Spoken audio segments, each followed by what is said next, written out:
This one goes out to the Artcasters. Ooh, Artcasters! I say you're catching your spell, Artcasters. Catching your spell. Ooh,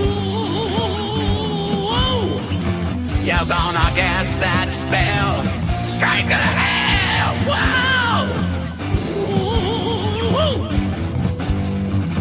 Hi, hi, hi, hi, hi.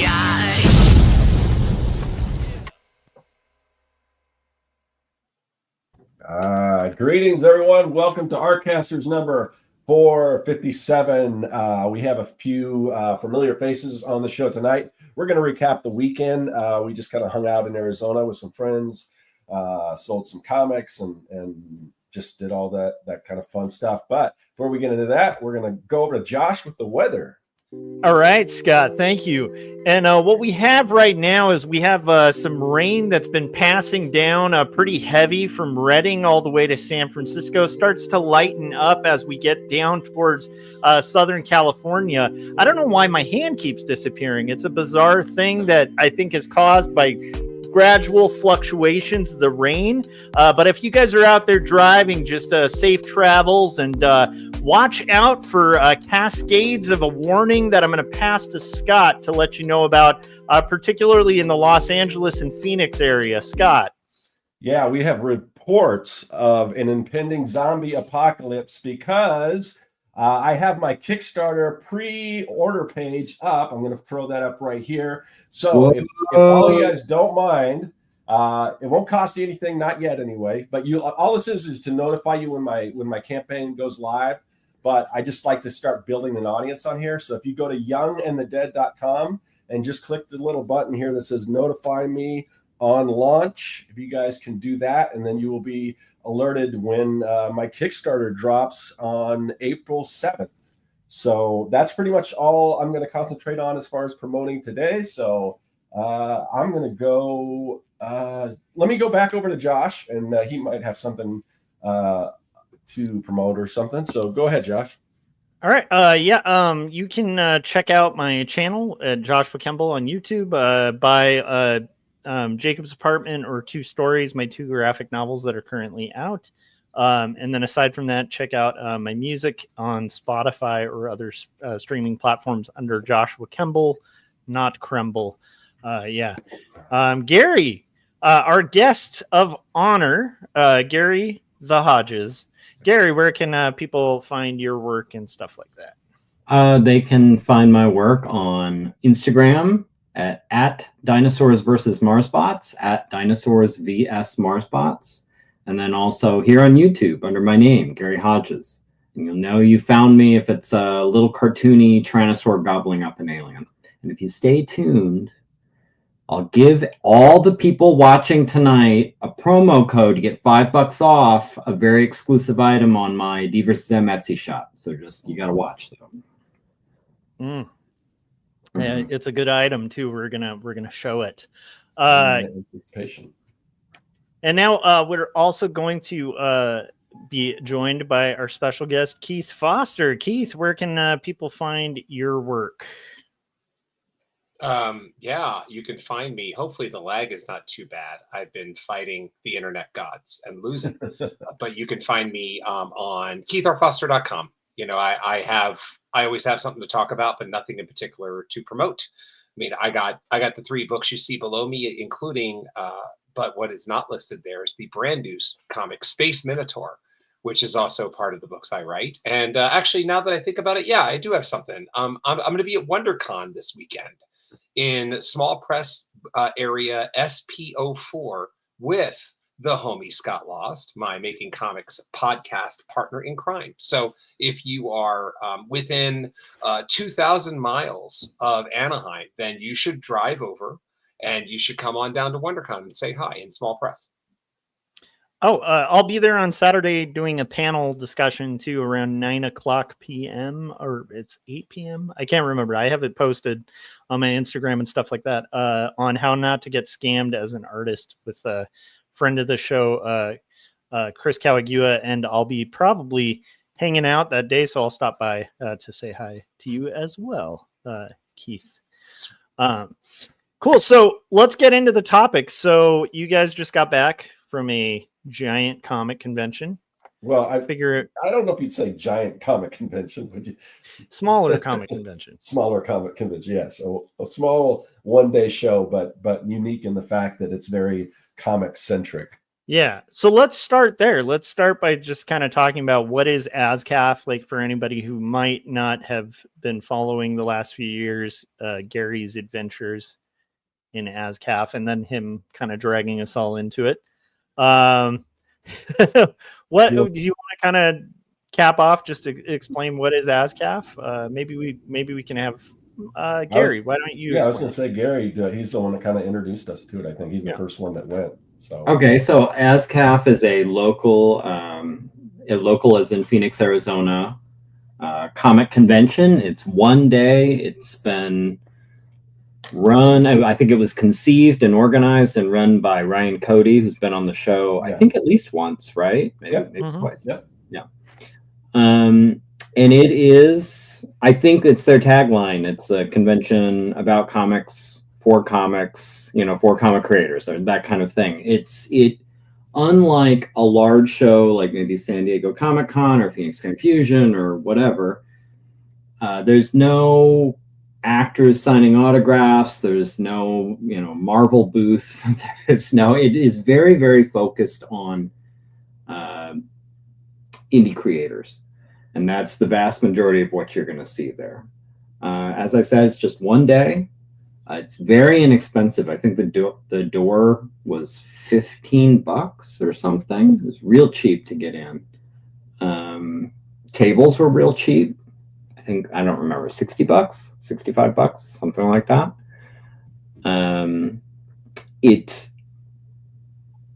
Yes, it's not enormous, and yes, it's not multiple days, so it's not going to be a windfall. I personally, as you've probably picked up from past appearances on the show, I'm a huge fan. It is just the right size. I have to admit that one day is about like all I can get enthusiastic about for tabling. Like beyond that, it becomes this endurance thing. And I've had, knock on wood, pretty good luck in each of the three shows. It's been going for 3 years. So I'm in. I support it. I've only done a few videos talking about my love for AZCAF. I've done a bunch of videos, if you go deep into my YouTube background, about how much I hate Phoenix Fan Fusion. No offense, Phoenix Fan Fusion, if you're watching, but I mean, maybe hate's the wrong word. I'm very critical of it. I feel like it's not friendly to indie creators or comics.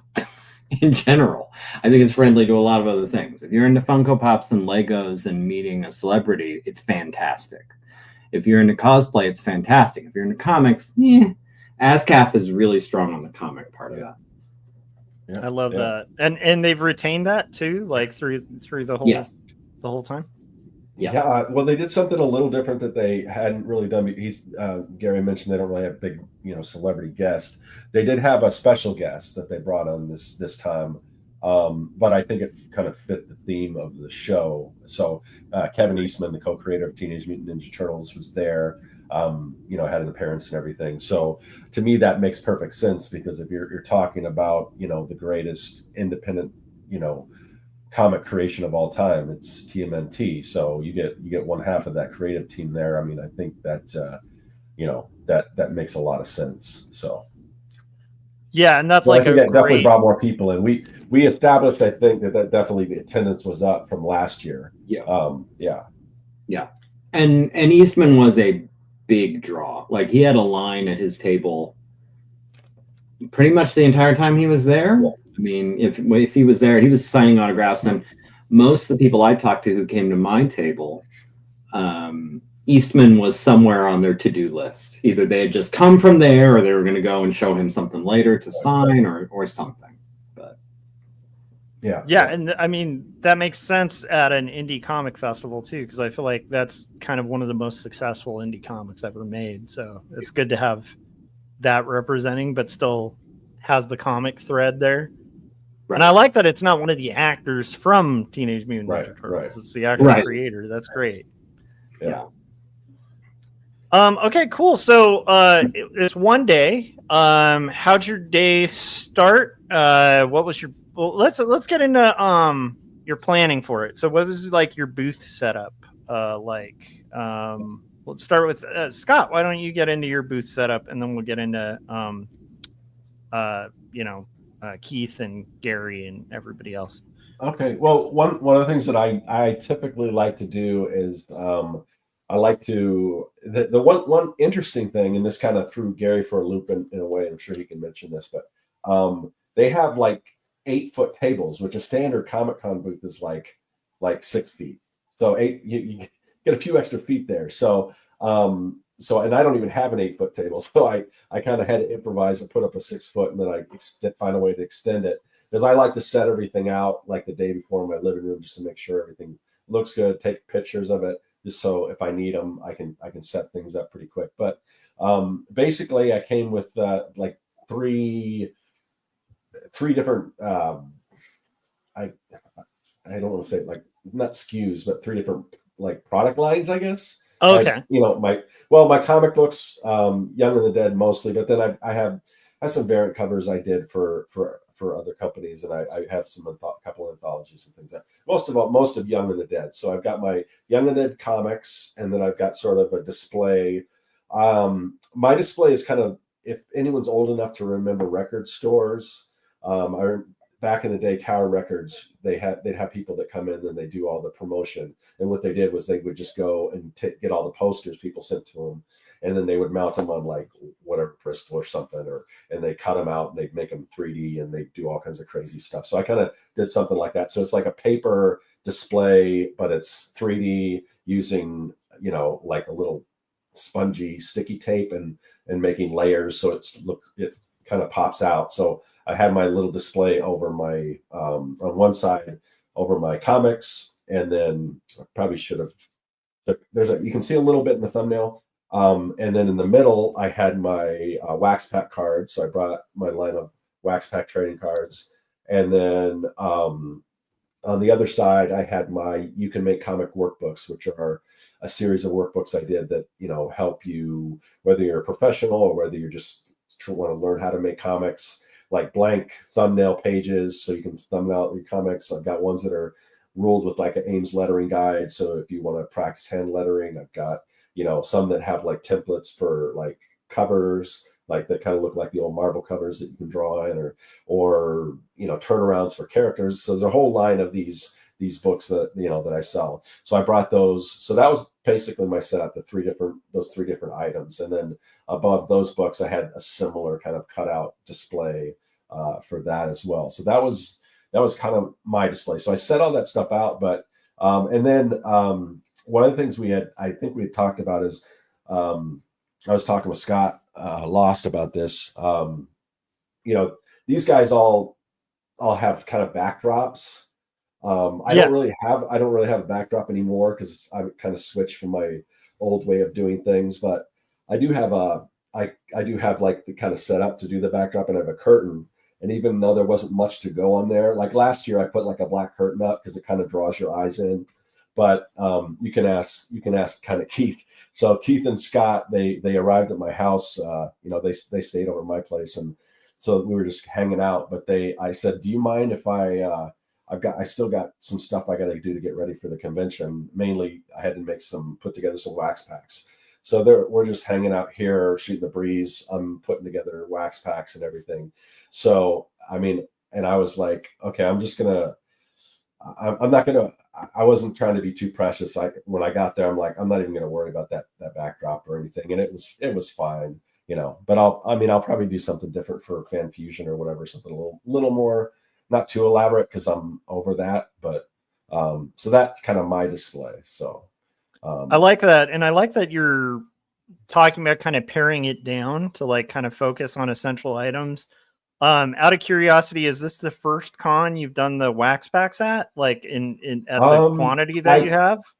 It was the first time I brought them to AZCAF. I brought them to Cocktails and Comics, which is another it's an evening event that involves, there's a bar there. It's similar to AZCAF, but it's like an evening event run by the same people.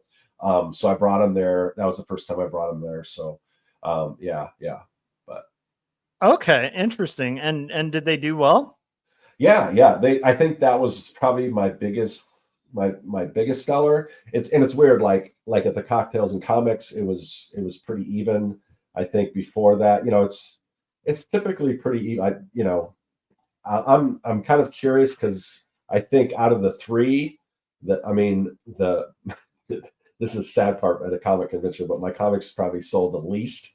But I'm kind of holding on to, hopefully once I launch this Kickstarter and I get the trade and everything, I'm hoping I'll have a better, easier time selling that trade. So and Keith's nodding his head because he's got plenty of trades and he's kind of knows that whole thing in and out. So yeah, I'll be curious about that because I think the nice thing with the trade is you don't have to sell as, like, you could sell equally the same amount of trades and still make a heftier profit because it's, it's like a much higher return margin. Whereas like with comics, quite often you're kind of almost selling them at like a loss, just for like, the issue price or whatever with indie comics.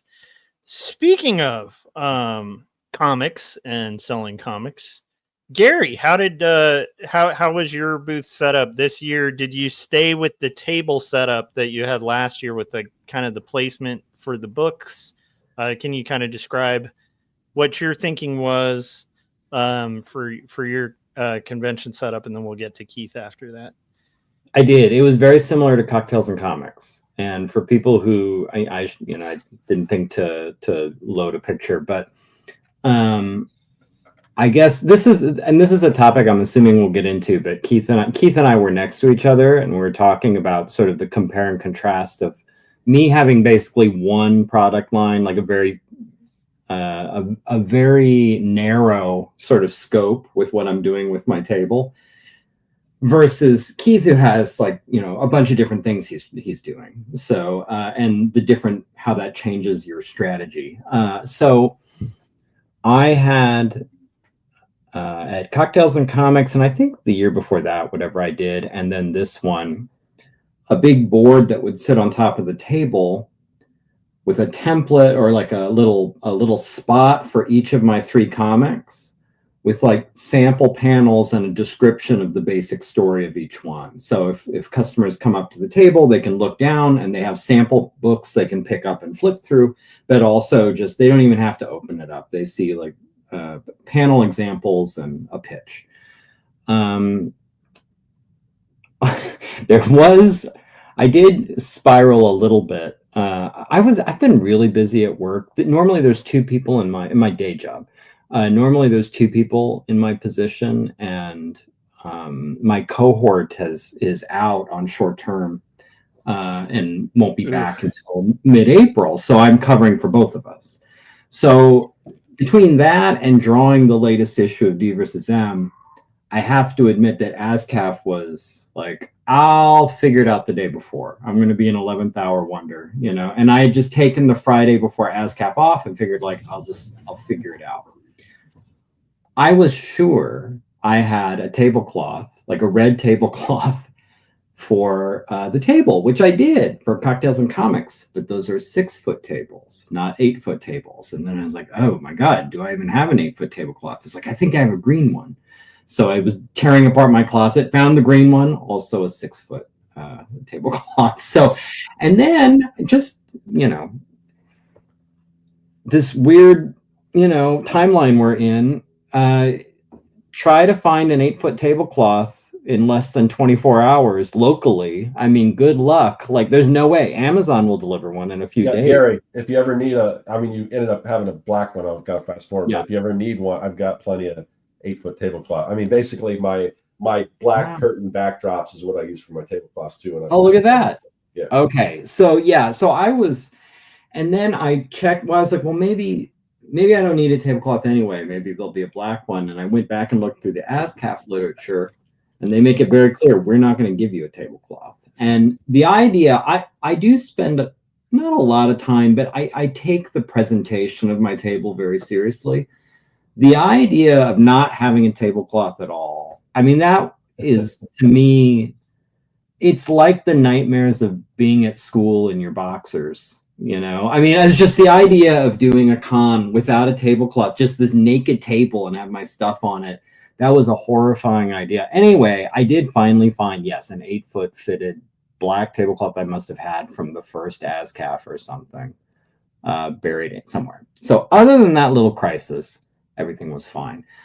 Because I didn't have a new product, as in a new book, to pitch at AZCAF, I slapped together these. We've got the label here, classified materials. In these packs, which I was just calling the Black Dossier, D versus M's Black Dossier, you get the first 3 books, D versus M, 1975, 1997, and 1979, and then some top secret stickers. They're in a silver envelope. They're sealed in it. You get 4 stickers. One is a tease from a panel in the upcoming issue, D versus M 2001, The Soldier. So I thought, well, this will be the big thing I'm going to try and move at the con. And I favored it so much. I had more of these to sell than even floppies, really. You know, I really favored. I was like, I'm really going to try and push the package because I think the package is cool. And I pitched it as like, this is an AZCAF exclusive. Once they all sell out, there might be a different incarnation of this someday, but it won't be this ever again. Yeah. It was reasonably priced. It was $30 at the show because I don't have to do shipping or packaging or anything like that. And it went really well. Actually, just kind of how I hoped. I only sold like 3 or 4 floppies. You know, everything else I sold was these. Just nice. the whole day long, it was all. So, and that so was that's something increasing the amount of books you're selling. You know, tons, yeah, because I'm getting and I'm getting everyone current, like in one fell swoop. They're getting all 3 existing books. So when the 4th book comes out later this year, like in theory, they're up to speed, assuming they liked it, assuming they're in. You know, now it's like right, now you can get the 4th.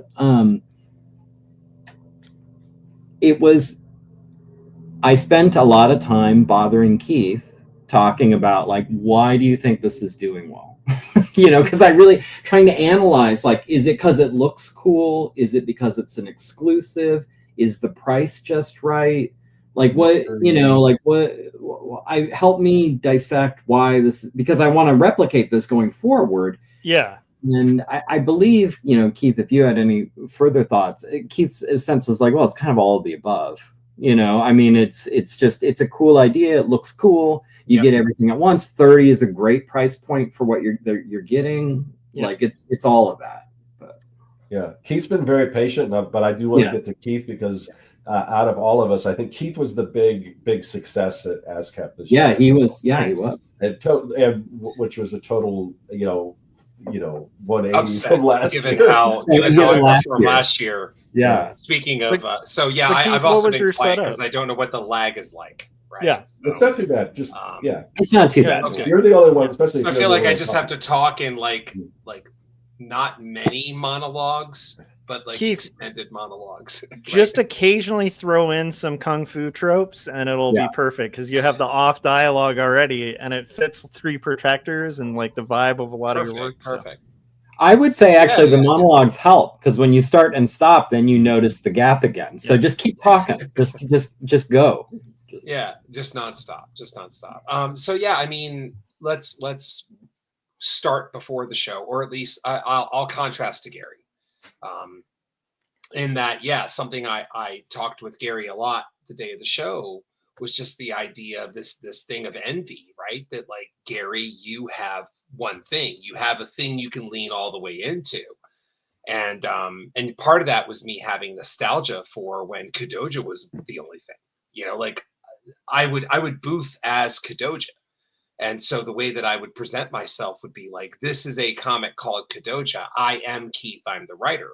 But then once 3 Protectors came out, and then Animals, and now Space Minotaur, and I'm a partner at Invader.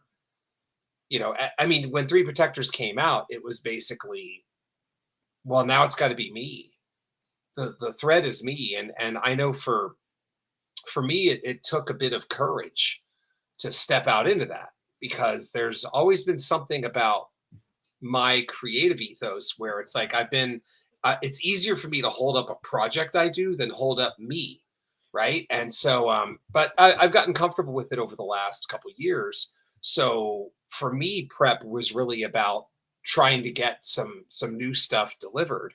And I'm happy in that I was able to get my newest book delivered about a week before AZCAF, which is Space Minotaur. So I was able to get, you know, the first issue of that and have it on the table. In addition to that, I also had a nice Invader neon sign. It's usually hanging up right behind me, but it's packed away because I'm going to WonderCon in a couple of days. Yeah, it's a neat neon sign. It looks good on the table, and it sends the signal that like this is an Invader Comics production. And I had a couple books from Invader as well. I had this new anthology of ours called First Wave, and then I also had Nosferatu, which is this Art Deco book by the artist Marco Fontanilli. That's, you know, people have really done, you know, enjoyed, and we've gotten really great feedback on. So yeah, I mean, I think through there, you know, to kind of get to Scott Circlin's question, or you know, like, yeah, Keith, you seem to do the best out of all of us. I think what I was happiest about was that the sales were balanced among all the stuff I do. And even better, you know, for me, before Space Minotaur, there's Kadoja, giant monsters. There's Three Protectors, it's kung fu in space. There's animals, it's horror. You know, those things are all cool in their own. But there have been plenty of times where someone might come up and say like, oh, you know what, well, what kind of stuff do you like? And they'd say a genre I don't do. Or they'd say superheroes, which is also a genre I don't do. So the cool thing about, you know, hopefully this is a sign of things to come, but it was an uptick in sales, and it was an uptick that's not a result of existing people who know who I am buying another thing, although that happened. It's also brand new people that have never really had a book of mine that falls in their sphere to now have a book or two that might fall in their sphere, right? I have a coffee table book for Nosferatu that I can sell through Invader. I have a superhero book, or rather, the closest thing I'll ever do to a superhero book. And that's how I say it, right? So it was neat to look back on the sales and see the balance there among everything, because everything sold. Some things a little bit more than others, but there's, you know, price points at play there too. So yeah, all in all, it was just really cool to I think get that extra hopeful, you know, channel of a person that is now more willing to stop by my booth than they did before. And I have something for them. I have a superhero book that, because I bleeped out the profanity, can at least skew young adult, right? It may not be all ages, but it can skew young adult, and I can feel pretty good about it. That's awesome. I think it is interesting because you've expanded the genres that you're writing in. And so to an extent, you're almost like creating the further you get as a creator with different kind of genres, like the kind of broader your bookstore gets for more customers, which is pretty interesting. That is interesting in contrast to like the niche of like, you know, I think most of my stuff's pretty niche. Most of Gary's stuff is pretty like niche in I think Scott eventually is going to be kind of in a similar boat to you, Keith, with kind of broadening out. Well, I've kind of been there before, and it's like, to me, it gets really confusing. Like there's just so much stuff to look at. But the difference is Keith is still all comics. Exactly. Whereas before I was, you know, I had lab, you know, kind of lab experiments, and I had prints, and I had, you know, postcards, and I so many different kinds of things. And right now I still have 3 different kinds of things. So, you know, I still think Keith's is a little more concise because it's all comics. It's all, whereas before it's like, you know, I felt like people just didn't know what to make of this because there's so much stuff. But going back to that, because Keith was, Scott was between Keith and I. So I didn't really get to hear like kind of Keith's pitch, but because he has so many things, I'm kind of curious, like, I assume you're just, the first thing is like, well, you know, what are you into? And then hopefully you got something similar to that. Is that how you kind of open the conversation? Yeah. or- How did you navigate it? Yeah, but what I generally said was, you stole the 5 rings, prepare to die. There, did that look good as a kung fu thing? I don't know. But because to me there's no lag. But yeah, I mean, Scott, you bring up a good point in that I think strangely, with a 4th book that's part of my portfolio now, sort of on my table under my belt, it's made the pitch easier, because it was something I was thinking about leading up to the show. Like, how do I talk to someone at the table? Like, what do I lead with? What do I whatever? And when you have a bunch of books and a bunch of genres, the pitch simplifies. It becomes someone walks up and then I just say, "What's your favorite kind of comic?" That's it, right? Like so the pitch, you know, I mean that I am banking on myself. I am trusting myself in the moment that I can be a good conversationalist, that I can read expressions, I can read emotions, something. But that's something I do anyway, right? It's what you do in the course of your life. It's just a matter of trusting those same instincts at the table. So yeah, it simplified the pitch. The pitch was basically just, you know, what do you like? And if there's something you like, then I can talk my way through it, or you follow their eyes and you see the thing they're talking about, and then you go from there, right? And we've talked before about the idea of like the concentric circles and pitches, right? That the first thing that generally what I like doing is having a 3-second pitch. This, or whatever. Wait to see what they're more interested in, and then you can sort of go another level and give like a 9-second pitch. And then if the person likes the 9-second pitch, then you can just start picking things that you think are interesting about the comic or the story, that you hope will interest them. And you know, I mean, you know, Gary, your display is evidence of just opening yourself up to the cool things people say about your thing, right? You have a quote from Scott Serkland that sells your book, and you didn't see that until Scott showed it to you, and then you're like, oh my god, yes, you know. So I know for me, the revelation I had with Space Minotaur, the thing that worked was in one of the early people that was there, it was a mother and a daughter, and the mother mentioned something like, my daughter's big into mythology. And I'm like, oh, okay, well, if you're big into mythology, then I should mention that this Minotaur is not a Minotaur. It's the Minotaur. Like, the Minotaur from Greek mythology is the lead character in this story, right? And it didn't die in the labyrinth, and it's been living these last 2,000 years, and these are just some of that Minotaur's adventures over that period of time. I love it. Keith, out of curiosity, the second you were talking about Space Minotaur, I just fall in love with the name. Like, I feel like the name itself sells a concept very quickly. And I was curious, is that kind of how it went at the con? Did the sales for Space Minotaur just go? Did you get quick buy-in for people who were going to buy that?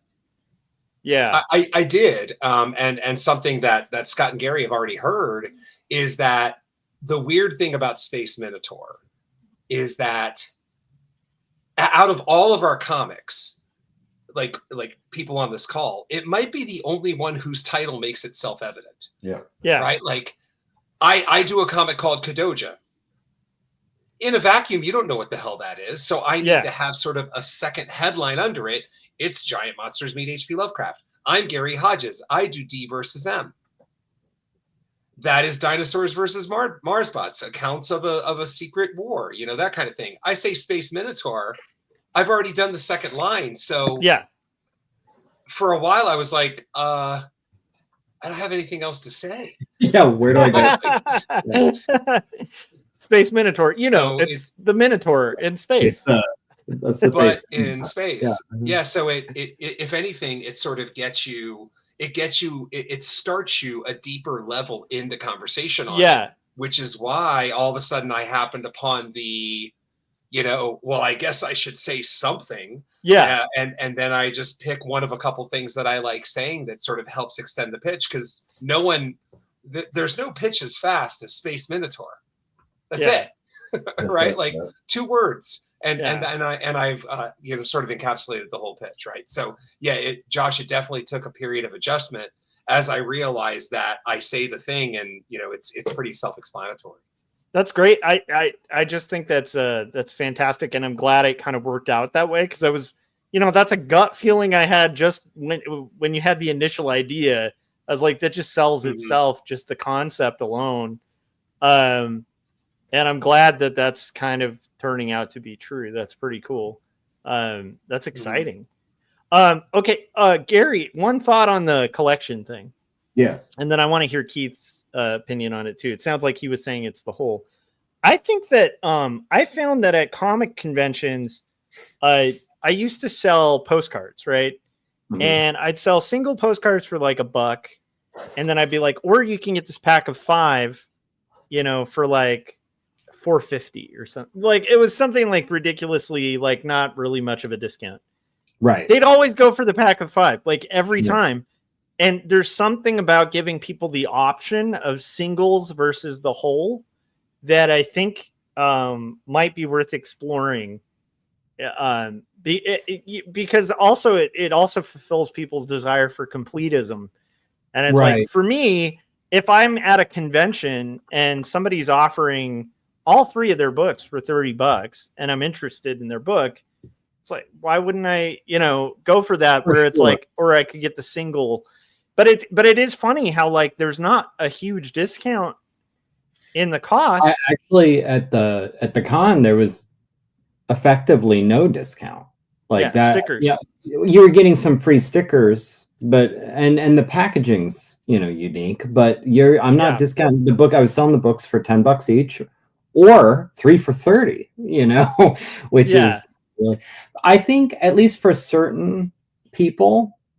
I'm with you where I'm trying to picture if I was at a table and I saw a few books and I didn't know which to pick, I would feel some irrational anxiety about I don't want to pick wrong. Yeah. Like, I don't want to pick the book that actually I'm not going to enjoy as much as maybe some other book on this table.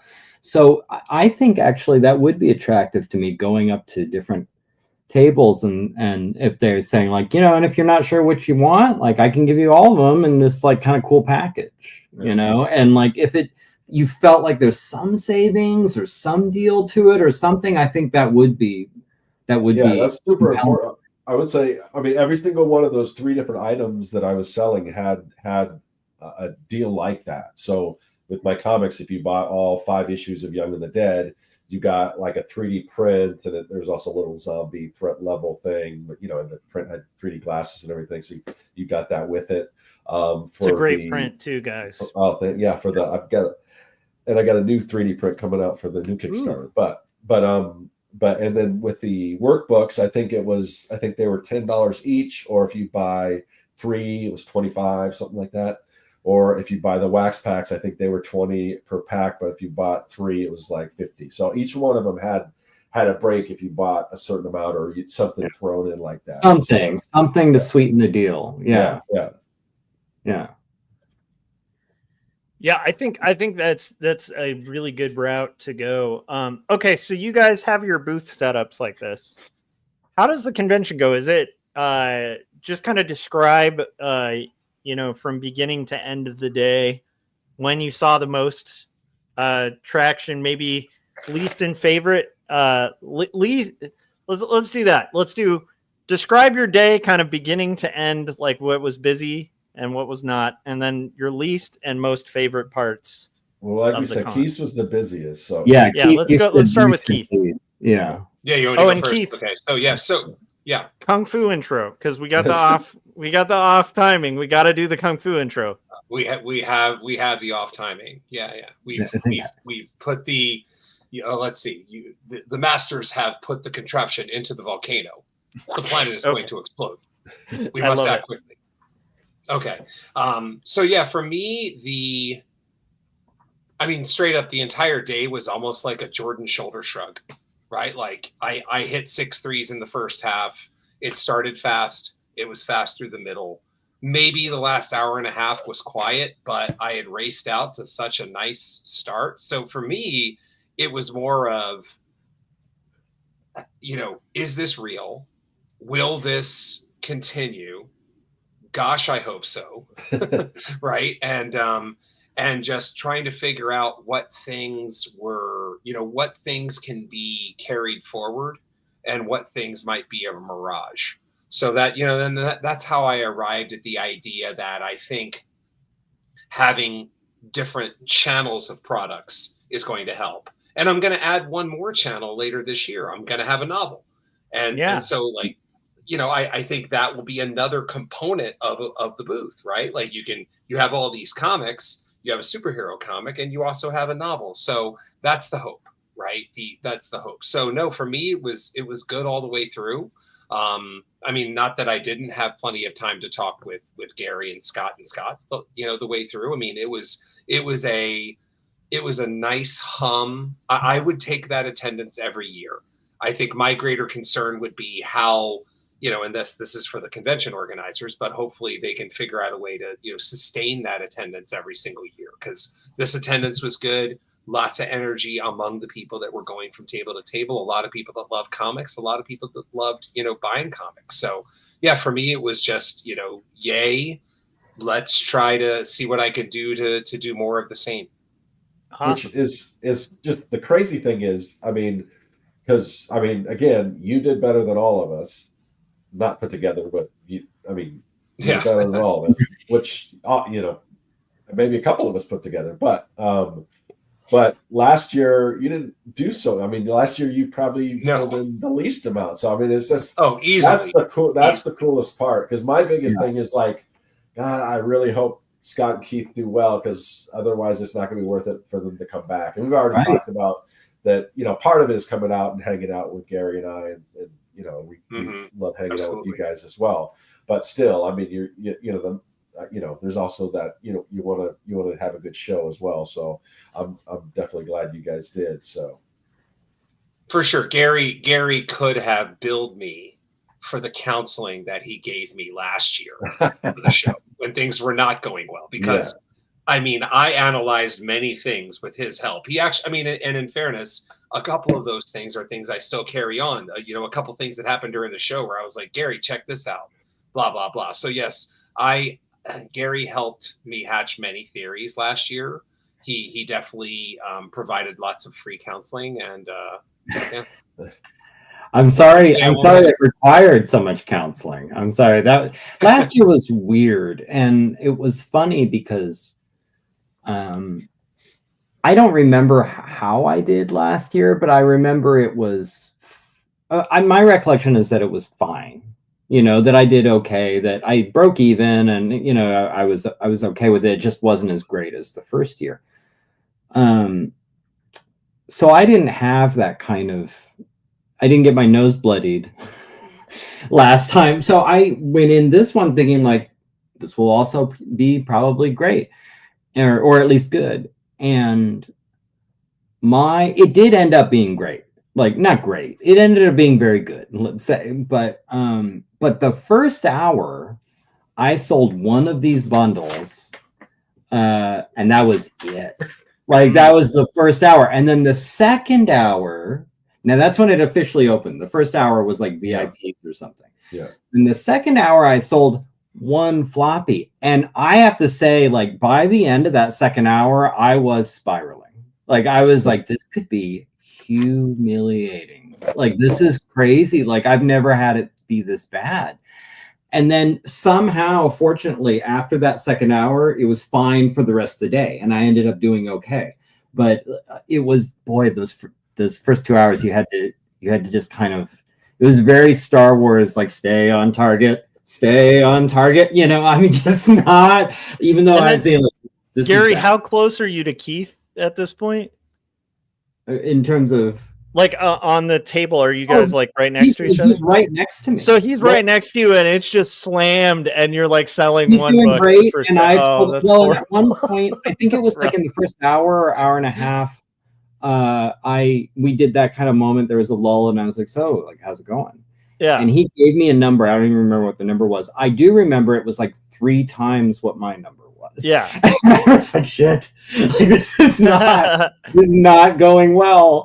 Yeah. But I was like, that's great, man. You know, and like you go back, but it ended up being fine, but it was a slow start. And then we always joke about the customers that look and they're kind of like, this is cool. Like, I'll be back. I'm going to be back later. And they leave. And like, you know, it's the joke is like, if all those people come back, it's going to be a great show, you know, because like they're all telling me that. But there was one guy in particular who was, he was studying paleontology, and he was going through my books and he's looking at the dinosaurs and he was like, you got the Styracosaur foot right. No one gets the foot right. Like, he was getting really excited about like, that looks so good. And he's like, oh, this is crazy. Oh, this is amazing. And then he's like, I know a friend who would want these. Oh my God. And he's like, I'll be back. And I was like, dude, I was ranting to Keith. I was like, if he doesn't come back, no one's coming back. Like, this is that's true.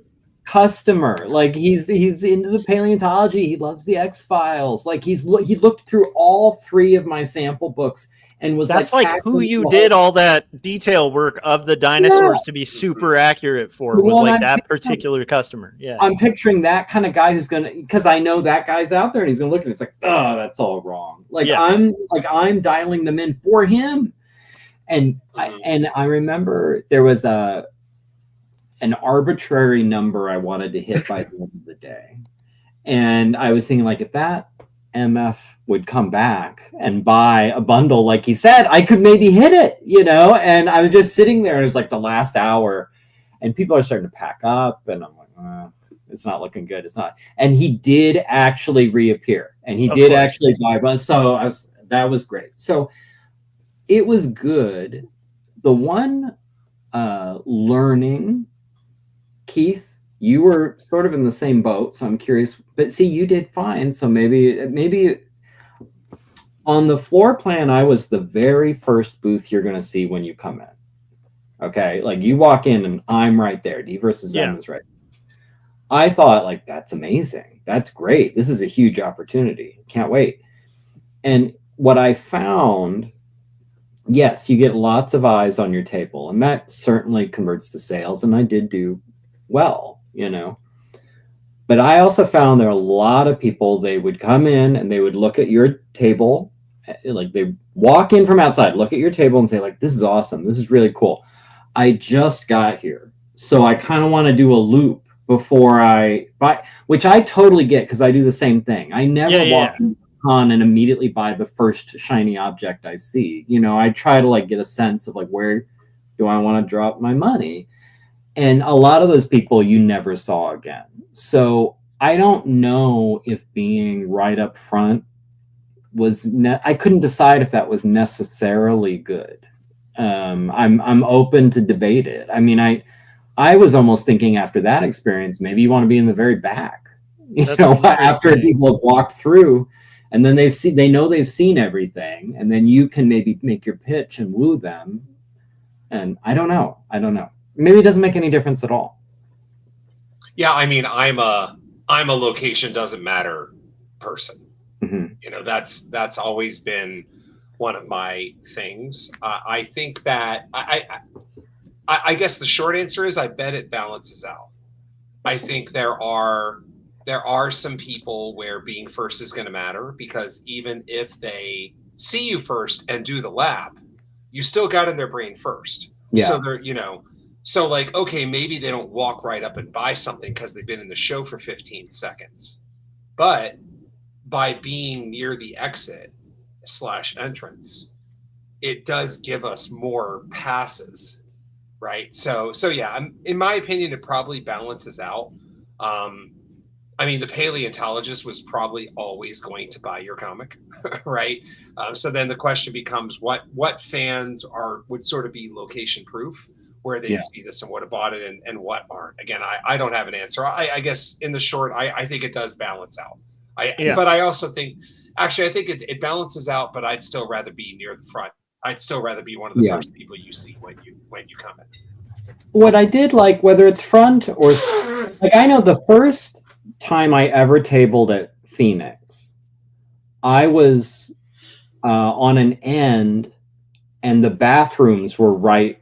Like I was at an end where the bathrooms were right there, and I thought that was amazing because people like the odds that someone's going to see you, which to me is the biggest challenge. If I had to rank, what are the biggest challenges of Phoenix Fan Fusion or any big show? It's like, are people even seeing your table?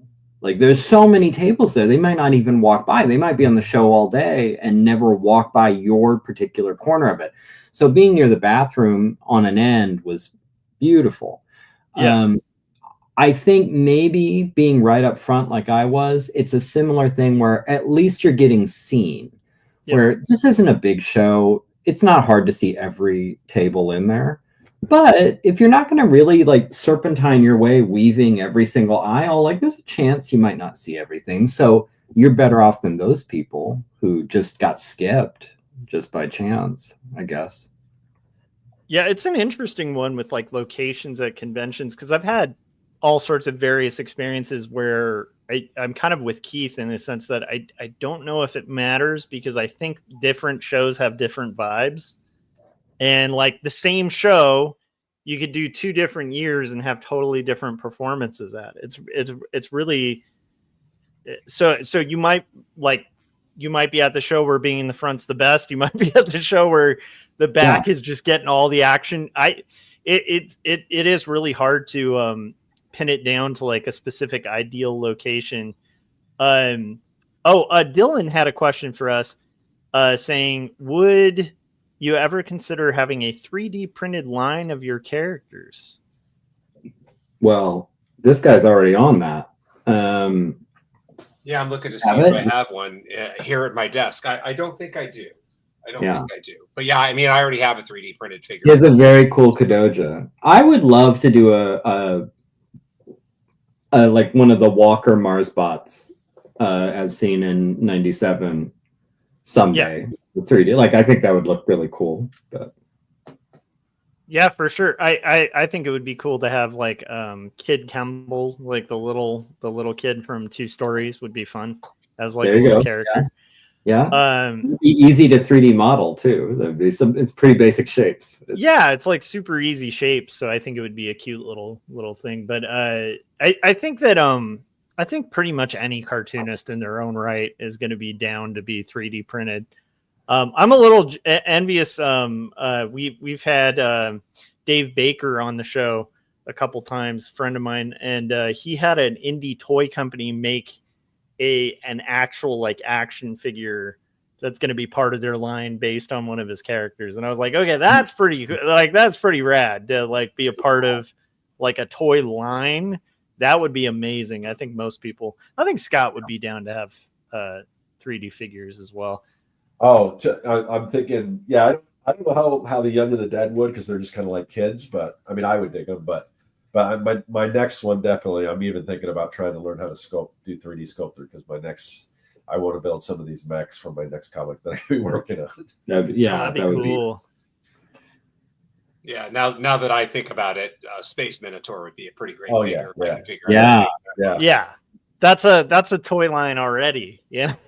Just again, the name sells itself. With the Teenage Mutant Ninja Turtles, totally. Yeah.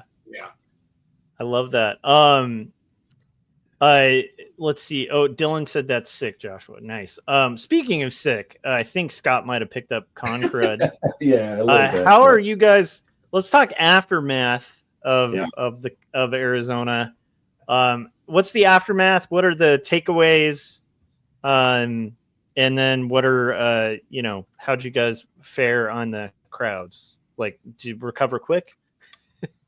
Oh, well, I mean, I just want to say, I mean, like, and I'm sure these guys agree, but it's just cool. It's just cool hanging out with Keith and Scott, and then go to the show. We try to get Gary over to the house the next day. Even said, I've got a separate workstation with a Cintiq, but that wasn't enough. He's very dedicated to working in his spot and everything. But I was also zapped after years the night.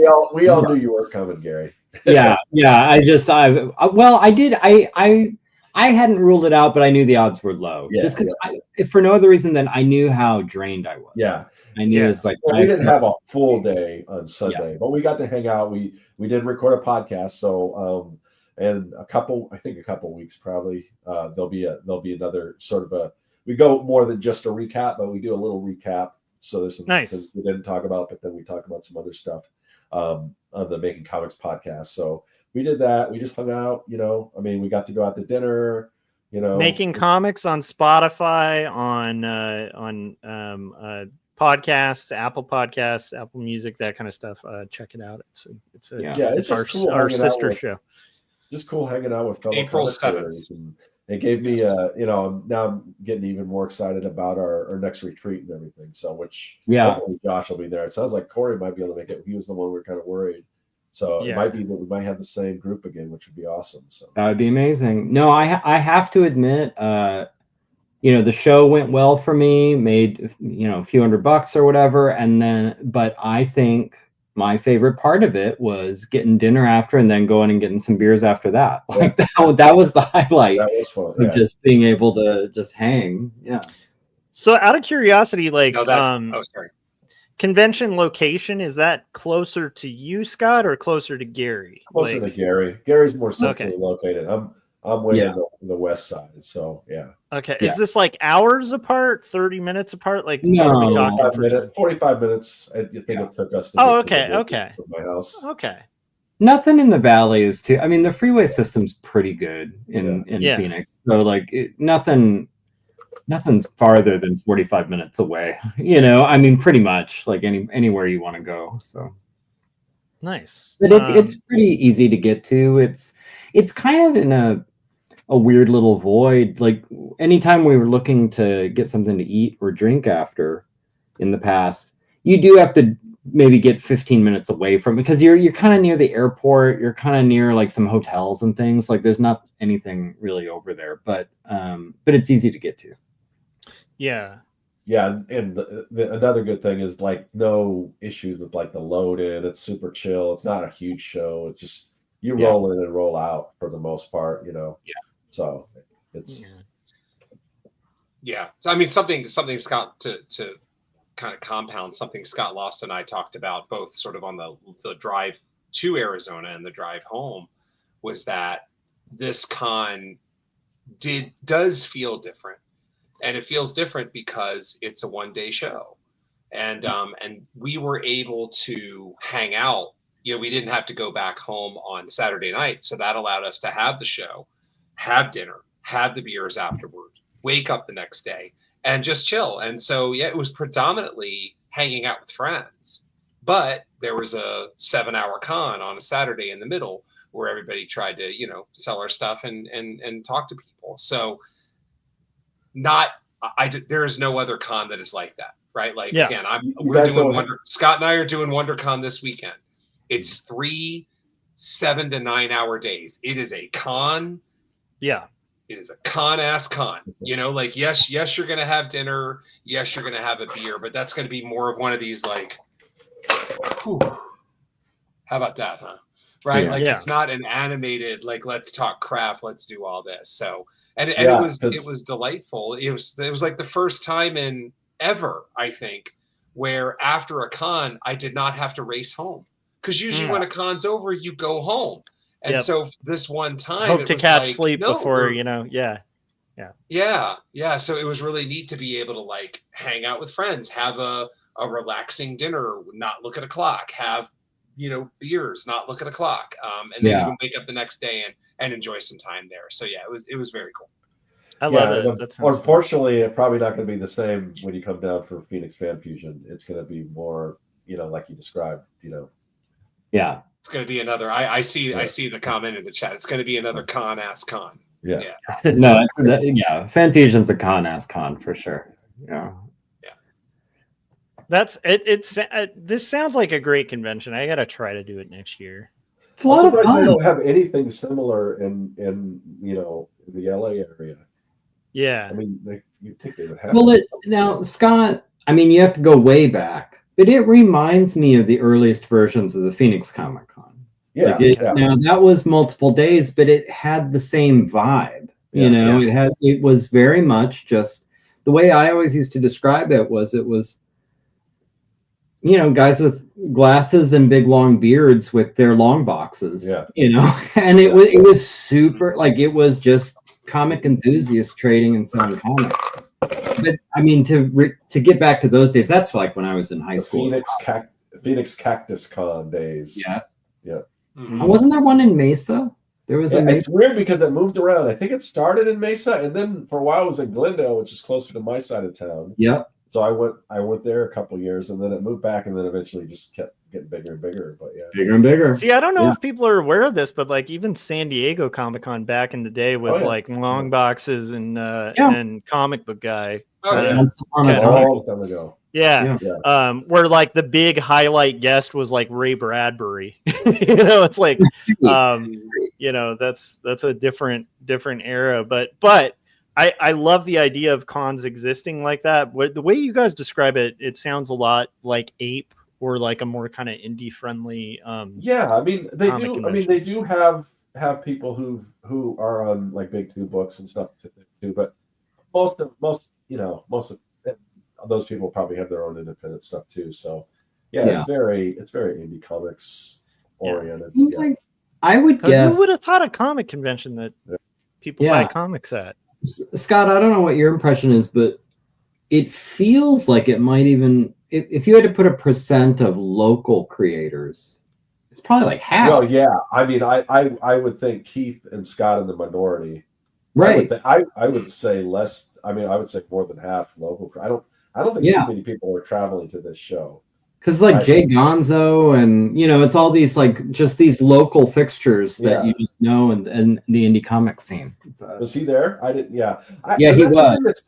I never get by his booth, and I didn't get to go around at all. I mean, there's so much. No. That's also, I guess my big regret is I didn't get to really check out what other people were doing. So. But it feels to me, and I think Keith alluded to this, where it was just sort of steady all day, because I think it's sort of a dense, like time. Like, it's just 7 hours. You know, it's not. When I'm at Fan Fusion, there are lots of periods where I feel like I'm not going to lose the sale if I get up and wander around a little bit. Yeah. You know, or if I go to like hit the bathroom, or if I go to like do a quick lap and just see what's around. Like you're not really. It just feels like there's more room. AZCAF, I'm always reluctant to leave my table, you know, and and if I do, it's brief. Like it's just I got to go grab something and I'll be right back. I wonder why that is. I don't know. I think because it's steady enough. Right. For me at least, it feels like the success rate, if you engage with a customer, is high enough that you don't want to give that up. Where Phoenix Fan Fusion, you'll talk to people all day. You know, I mean, I think you can, most of the people who come to talk to you, I'm not going to say most. What am I trying to say? The %, let's say you're talking to someone at a con. The % of the time it's going to convert to a sale, I think, is way higher at AZCAF than it is at Phoenix Fan Fusion. Agree or disagree? That's why I don't like to leave the table. I feel someone could come by, and if I strike up a conversation with them, I'm going to get a sale. Fan Fusion, I don't have that mentality of like everyone I talk to, I could conceivably sell a comic. Yeah, because it's. I also noticed this, and we're all four of us are very good as far as, or all five of us, sorry, are all very good at or is it four? I'm we're all very good at like if somebody's kind of coming up to the table, or it looks like somebody else is going to sell, we'll just kind of back off from whatever conversation we have, because we definitely respect other people and you know, respect and are wanting them to get a sale and everything too. So, but it's very much you talk in between, but then if you kind of paying attention who's around you, if they look like they're coming your way, it's just like you kind of ease out of that conversation and just see what happens. So yeah, it is such, and I would not be able to articulate most of it, but Keith and I were talking about it at one point where, especially when you're dealing with this kind of more comic book audience, you know, there was one point where I told him, actually, no, I think you remarked, Keith, you're usually standing. You know, you're that guy who stands there. And you actually turn to me and you're like, I feel like the standing might be too much. This might be like a sitcom, you know? And I was like, I agree. Yeah. Furthermore, I was worried about making too much eye contact, like sitting there like this the whole time, like watching people walk up. I felt like it was too intense. So I was inventing things, like I was checking my phone and going through my backpack. It was like waiting for a stray cat to approach. Like you want to be a little more chill. Or Fan Fusion, I think it's a different crowd where you can actually be a little more carnival barker.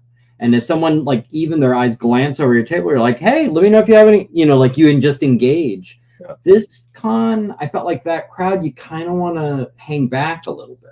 Interesting. Yeah. I stand. Agree. I mean, Fan Fusion is. Yeah. Sorry, go ahead. Well, I was just going to say, I stand at all my shows, just partially because of my displays, or if I'm sitting, I'm going to be like this. You'd be behind it. Yeah. I think you should try a show where you just kind of peek out from under. Gilroy was here. All right. Go ahead, Keith. Sorry. Yeah. No, I think at a con like Fan Fusion, it's necessary. If you don't stand, if you don't seize an opportunity, then people are just going to miss you. You know, there's so much in your field of vision at any given time, and there's so many booths and so many people. So anything you can do, is helpful. And Gary, I like your idea of, you know, the conversion factor, right? I do agree that AZCAF had one of the higher conversion factors. But I'd almost say, like, you know, if I'm getting down with numbers here, I think there's almost two levels of conversion, right? There are the first percentages, the number of people who when going by your table actually stop and show interest. That's the first pass. And then the second pass is, of those people that show interest, real interest, right? How many of those turn into sales? And I think AZCAF, I'm not sure AZCAF is that much worse than Fan Fusion, say, at the second one. If someone is actually interested, can you convert that into a sale? But I think the first one is night and day. There are so many people at Fan Fusion that give a quick scan and they won't even bother to stop. There's nothing there.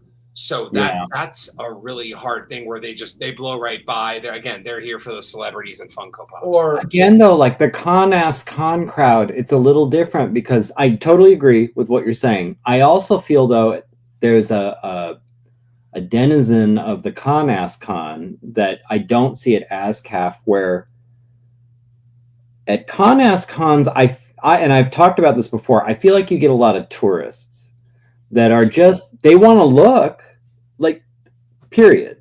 You know, they want to come up and say, like, this is awesome, cool, way cool. And they have no intention of buying anything anywhere, you know, where you don't see that at AZCAF. I think that's why in my experience at AZCAF, they'll either walk right by your table or they'll stop and you'll probably sell them something. You know, like there's almost no in between.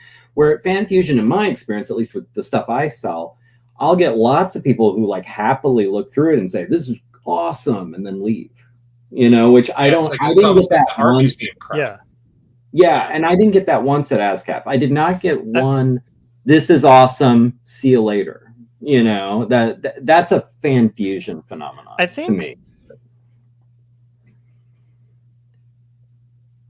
It seems like the condensed time would have an equal impact on the customers too, because if you think of like a 3-day con, like WonderCon or something, right? You got like a 3-day con.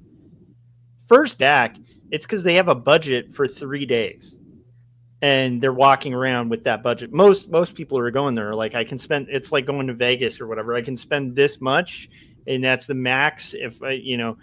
Or I'm saving for this specific thing that I came to this convention to get, and then I've got a little bit of throwaway cash on top of that. And so you have that kind of crowd, and you have like a much longer time for conversion and a lot longer time for people to forget who you are. Whereas I think in that short amount of time, it is interesting to think like maybe that affects it too. Just the fact that it's 1 day. Yeah. It's one and done. So it kind of can create, I think, maybe that that sense of urgency for like the customer, where it's like, oh crap, I may not be able, like, I can't just come back tomorrow. I can't come and back check this tomorrow. out. Yeah. What do you think, Keith? Mm-hmm. Yeah, I mean, this is actually one of my favorite sort of old man yells at cloud rants. I think the biggest mistake ass cons make is they think more is better. They think more days and more hours are better. And I disagree, you know, and I am happy to see that a lot of these cons have shrunk. You know, Phoenix Fan Fusion was 4 days as recently as a couple of years ago. There are some other shows out there that have condensed their time, whether they're taking a day off the books or whether they're turning Friday into a true preview night, right? Where it's like 5 to 9, or let's get funky. Let's go 6 to 11, you know, like all kinds, you know, you can do all kinds of fun stuff and have it all work. So I don't think we're quite there yet. But, you know, so for me, it's like, I feel like you could pinch the first and last hour off almost every con and no one would care. You know, whether if it's 10 to 7, make it 11 to 6, right? And let people, you know, have it be worth their time, because I think conventions, you know, use this logic of like, well, more hours are better and it gives the fans more time, but like the fans don't need more time. Most fans show up at a con when it opens, and then they leave when they want to leave, and they could, when they want to leave, can be 2:30. It can be 1:30 if their kids don't want to stay. It can be 4:30, but it's almost never the entire day. And so, yeah, I think you could pinch that, and then you could, I don't know, as a person who's selling my stuff, like you could really take a lot of my edge off, or my frustration, right? When it's like, this last hour is just, you know, the vendor social hour, right? And I think we could all use that time better. When it's always in a way, it's a fun part of I love the con that. I also go ahead. is when we were talking about this. Other vendors, people you don't even know, you just can tell they're a vendor because of their badge. They'll come up, and everyone's doing the same thing. In my experience, at, like, toward the end of a day at a con, they're trying to feel out how it was for everybody else, so they know how to gauge how they did. You know, so if they had sort of a crappy day, like, they kind of want to hear everybody say like, "Oh, it's bad, you know, and so then they're like, okay, it wasn't just me. But that was the experience toward the end at AZCAF, where a couple guys came up to me and I said, "How'd it go for you today?" And I was feeling pretty good, because I was actually doing better than I thought I was going to do. And very quickly you have to change your face, because they're like, "Oh, I don't know, it was really slow today." And you're like, oh yeah, weird, you know. You don't want to be like, "I was fine for me," but You gonna say something, Josh? I think I like that time too, because I think a lot of the time those last. Oh, am I lagging? Is that what's going on? You cut out a little, and you might be lagging too. Oh, interesting. Yeah. Okay, I didn't. Okay. Well, I was just gonna say that I think that the last hour is like one of the funnest times to kind of get to know other creators, and like to actually get a little bit of shopping time, because a lot of the time the big challenge of a con is, as somebody who's a fan of comics and makes comics, to not blow all your profits buying stuff at a convention. Right. Yeah. That's one of the reasons why I didn't kind of make the rounds, because I know, I mean, I would just buy so much stuff, because I would just, oh, that's cool. And it's funny, because I think there are a couple people that I saw come from Keith's table, bought something from Keith, then go to Scott's table, bought something from Scott, and then go to my table, buy something for me. I'm like, all right, cool. Either we all got really cool stuff, or he's just buying one of everything. I don't know. Right. Yeah, I mean, I think we may have touched on this before, but like for me, I'm not necessarily afraid. That's one thing I was going to ask. Buying stuff, you know, because I view it as like left pocket, right pocket, right? Like if I want to buy something that's coming out of my personal fund. And if I'm doing well at the booth or whatever, then that's the business fund. And then there's the party fund and, in the other pocket. And if I want to get something, I will. Yeah. Well, and you made a good point at the end of the day when we were getting dinner. You were talking about how a lot of times, people will get in their head and be like, well, no, I'm spending all the money I made at the show. It's like, you would have had to get dinner regardless. Like there's no reason, like those are separate pockets. That's two different things. Yeah. Out of curiosity, just to I know we're getting close to the end, but with you guys all being on the same row, right? Am I still delaying? Okay. No, hopefully okay, I'm not. no. Yeah. Okay. With you guys being on the same row, did you guys find that useful for sales and stuff, where you could kind of wingman the guy, you could kind of usher him and if you like that, or if somebody came up and they're like mentioning something that they're interested in, you're like, I don't have that, but Keith over here, I don't know if you guys participated in that kind of wingmanning and if that was helpful. Yeah, Scott Lost and I think we started this almost by accident 4 years ago, and so we just refer to it as the warm handoff, right? And it's become very second nature with us, to the point where I can also do it. I mean, Gary was to one side, Scott Lost was to the other side, so you sort of you want to hype the people right next to you and then sort of let them pass it on down. But yeah, I mean, it's something Scott Lost and I have been doing for a while, and yeah, we continue to do it. It's a real thing, and it helps. Yeah.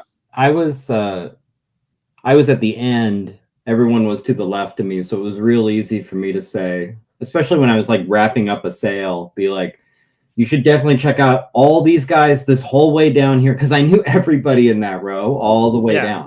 So it's like, all these are great creators. You're going to love all their stuff. And so I was at the point where if you just continue that way, it's like Monopoly. Like, you're going to land on one of these properties. Someone's going to get a sale if you go down in that direction. Yeah. So I love it. Yeah, and I tend to even tailor it to the book, right? So if somebody bought Animals and seemed like the kind of person that's like, man, I just like horror and weird shit. Okay, I'm probably going to point him over to Gary. Right. But when it's the Space Minotaur, Space Minotaur would be that's a nice handoff to Scott Lost. Yeah. Even a book like Scott Lost has a kaiju or two in one of his books. So a lot of things sort of translate, one way or the other. But in general, yeah, it's pretty easy to just hype. Hey, I'm surrounded by my friends. They're all amazing creators. You should stop by and just check them out. That reminds me, Mary asked, and I was like, I honestly don't know. She's like, how did you all end up sitting together? Did someone request that, or did Cody know? Like, oh, these guys all know each other, I'll just put them all together. Did someone say, can we all sit together? I know I did. I think I did. Okay. I think I did. Okay. Yeah. I like it. All right. Well, next year I'm gonna have to join in, and that would be awesome. We'll take a road. You guys will see how bad Autobio comics sell. It sounds fun though, and it also I love the idea of what Keith was saying about it being kind of one and done, one day short, and then you get hangout time with friends. Like, that actually sounds like the kind of con I could do. Love it. All right. Well, we've been going for about an hour and 20-ish. Probably about time to kind of start wrapping up. Before we wrap up, Gary, I have something to show people. Oh my goodness, what are these? And what was it you were going to kind of mention to these kind folk out there? I'm putting the promo code in the chat. So that is the Black Dossier. This is what I was selling hand over fist at the Arizona Comic Book Arts Festival 2025.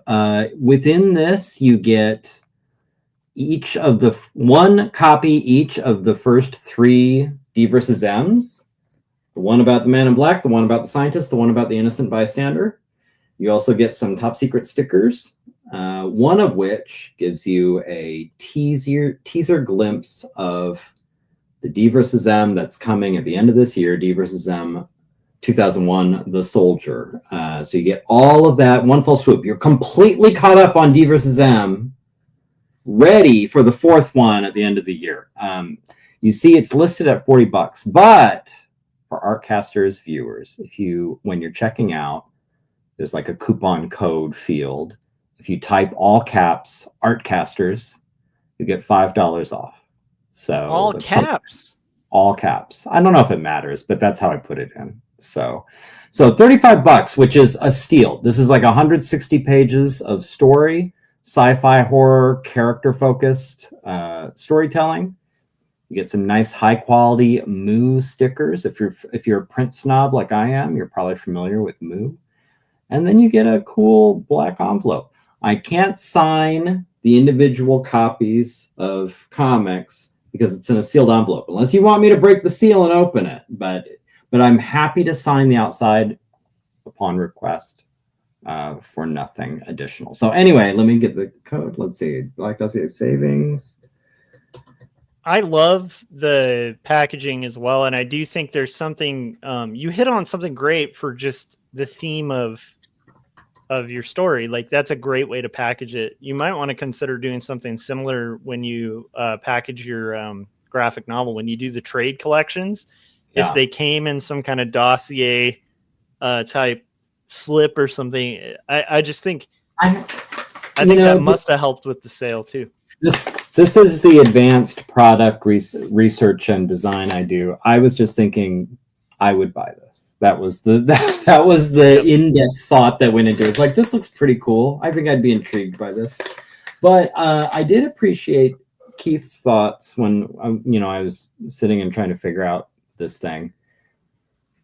He felt maybe I don't need to do a trade. Like, he saw the envelope, like this kind of packaging, the way of selling it, and it's like, why not just do that? Like, isn't that just as good, if not better? It's certainly cheaper than doing a trade, so I'm kind of rethinking the whole trade scheme.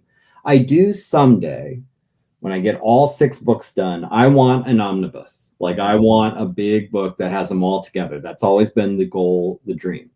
But the experience of selling this, it's kind of made me feel like I don't need a part 1, part 2 trade, or I don't need I think I'm gonna do iterations of this. Yeah. I think next con I do, you're gonna see something similar. There's gonna be some sort of a classified file with some sort of notes on it or something. I'm just gonna start leaning into that whole aesthetic of I'm linking you secret documents. I love it. I mean, you could always, the next one could just be in a group chat online, and that could be the new way to link the classified materials, It could, just on Signal. Yeah, download Signal app, and maybe you'll get some D versus M news coming up. Who knows? Exactly. At the next con, you can just hand a QR code that takes them to the Signal chat. Right. I love it, Gary. I think that's amazing. Keith, out of curiosity, can people get Space Minotaur now? And also, where can they get your other books and other materials and stuff like that? They can get Space Minotaur and all of my other stuff at keithrfoster.com. So it's just Keith. It's that name right there, but with an R in the middle. keithrfoster.com. And yes, Space Minotaur Panoptos, which is the opening salvo, the opening one-shot, is available for order right now. It probably says pre-order, but the damn thing's out already. So yeah, I can go back and update that. And then my other books are there as well. Kadoja, which is Giant Monsters Meet H.P. Lovecraft. Three Protectors, which is Kung Fu in Space, and Animals ... Want to Kill You. All of those books are at keithrfoster.com.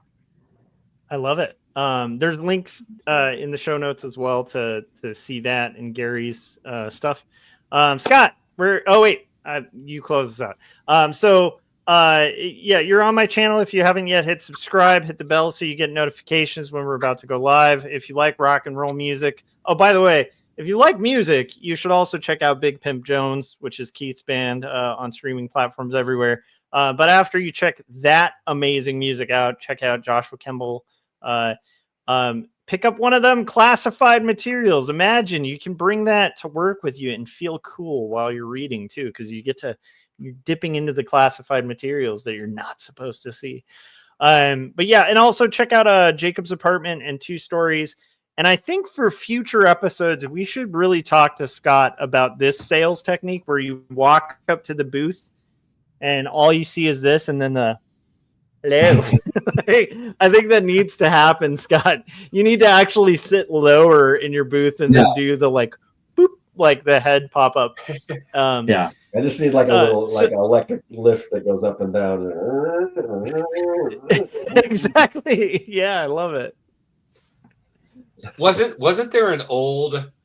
I feel like there was an old like automated. It was like a bucket with like trick or treats in it, like here, and then it was like a Dracula head or something, and it would go like, "I see you." Yeah, so I'm sure. Yes. You just do that, right? Yeah. You could just mimic that old Halloween candy dispenser, or whatever. But scaring people always gets the sale. Right. It's a surefire method to sales. That's 100%. They're like, here, take my money. Scott, where can everybody find? Where can we scare everybody to go purchase Scott Strickland merch? Okay, well, I'm not going to talk too much about most of my merch. What I am going to talk about is my pre-launch page for my Kickstarter. It's going to launch on April 7th, but I would like everyone to just go here and click notify me on launch. You can make a decision where you want to back it later, but I just want to start getting people enrolled in this page. So just go in there and notify you, and it will notify you when I go. And there's a little synopsis on there. You can find out a little bit more what it's about, just a preview of what's to come. But this is the final chapter plus the whole. You can get the whole collected version in a trade, or if you've been collecting it, you can get that final issue too. So there's something for everyone. There's gonna be a lot of extras and stuff, and I'm just super excited to finally get this out there. And it's like it's like a week or so away. So super excited about that. So definitely all you have to do is go to youngandthedead.com. It'll take you right to the Kickstarter. So yeah, type in youngandthedead.com. It'll take you there. So besides that, we do the show every single week. It usually rotates between Josh's channel and my own channel. The thing with that is YouTube doesn't always notify people, so it can get a little confusing whose channel we're going to be on, who the host is going to be, all that stuff. Sometimes the day can change. It just depends. But if you want to know exactly when we go live, there should be a link in the description of this video to join our mailing list. And we don't spam you or anything. All we do for that mailing list is about 30 or so minutes before we go live, we send out a newsletter just to remind everyone. It'll have the link. It'll tell you who's the guest is going to be, all that stuff. So also join that newsletter. I love it. And, go ahead. I was just going to say, again, thanks to everyone in the chat. Appreciate all of you. Awesome.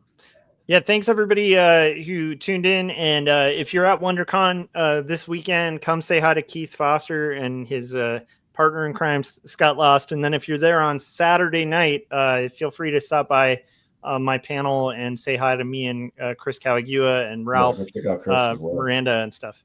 Awesome.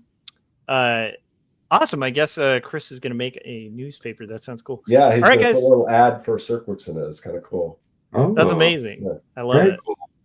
Well, thanks to everybody who tuned in. We love you guys. And Mydrin said, love this show. Well, we love you too. And that's basically it. I will see you guys on the next one. And yeah, it should be a pretty fun one.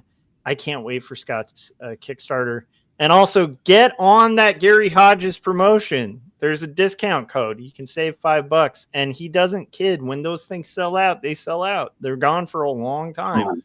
I can't believe we're at the end of The Young and the Dead. I feel so. This is crazy. It feels like a dream. Like it's finally happened. You and me both. It's hard to believe. I mean, it's hard to believe. I'm excited. It took way too long, but the day is almost here. So yeah, it's pretty exciting. Finally, we get to find out what happened. Yeah, you will find out. All will be revealed. All should be revealed. Wouldn't it be sad if it's like the ending of Lost? No, it's like it was all a dream, satisfying. And really it was these two mythological brothers. Okay, it's not a dream, and there was some speculation that it was because in the very beginning of the book, it shows one of the kids falling asleep to the, he's trying to stay up late and everything, and he falls asleep, and when he wakes up. So there was speculation that it maybe was a dream. It is not a dream. So Okay.